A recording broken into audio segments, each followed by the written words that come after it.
Hi everyone, my name is Shelby Ward, and today I'm going to be discussing with you chapter 1 and 2 from our textbook. The way I looked at chapter 1 and 2 was from a different perspective.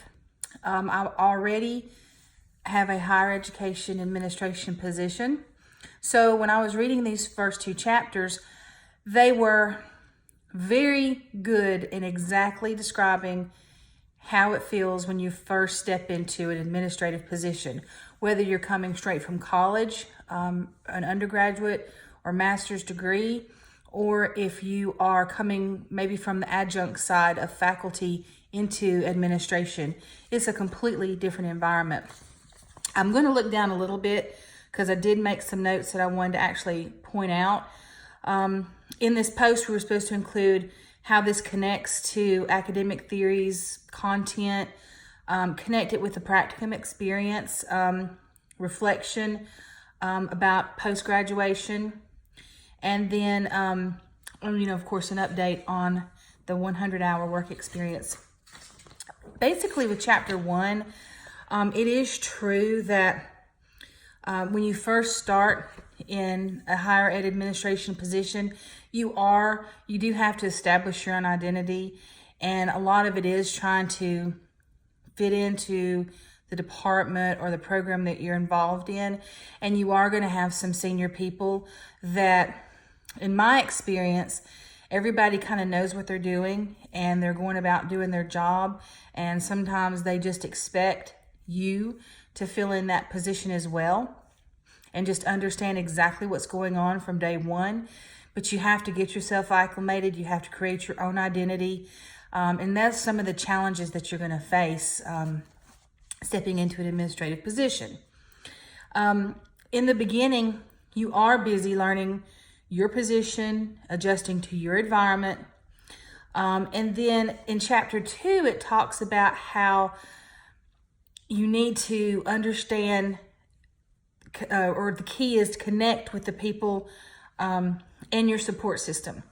In every school, you're going to have key people that are going to be able to make decisions and help with different aspects of not only your position, but as the college.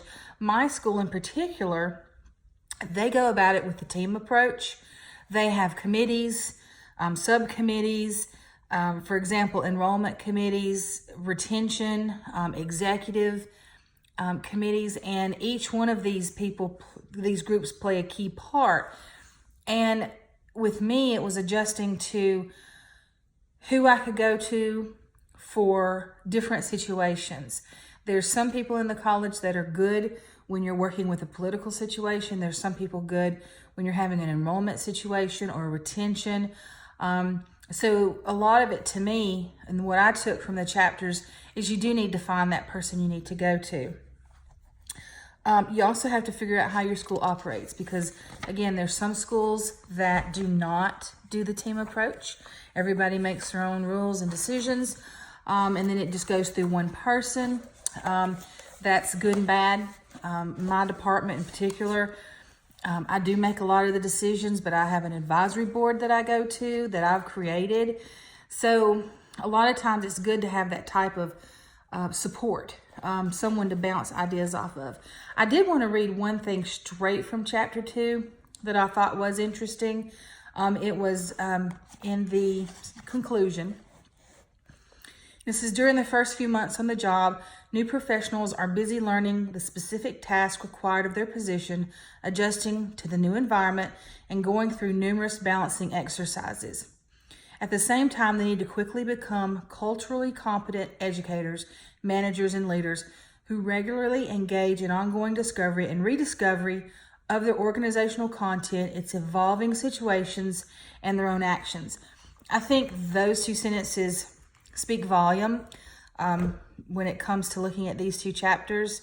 I do think that that's one of the things that made me choose the practicum experience that I chose, and that is to work with academic affairs, because I work with the non-credit side of the college, and academic affairs is solely the credit side.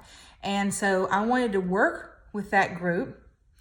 A lot of it is I want to learn how that part of the school works, as far as the accreditations, coming up with programs, making sure that each program follows through with when they have the monitoring from the state. And then one of the things that I want to do post graduation is I'd like to move up into the rank of the school. And I think that's one way is by working with the academic affairs department, because that does give a more well-rounded view of what I see in the college. And we looked at a couple of different projects for me to work on.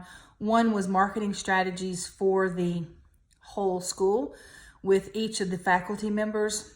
They want their program marketed a certain way. But another thing that we're looking at is I'm going to be working on a project to bridge the adult education program into higher ed, because that's one of the areas where there's lower enrollment of people coming from the adult education side to higher ed.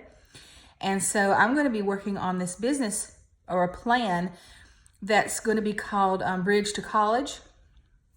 And this is going to be a specific plan that involves bringing in some of the credit programs where there's developmental classes and bringing that over to the adult ed side so they can work with those students to create retention, because those students would most likely never finish those developmental classes and make it to the actual credit classes.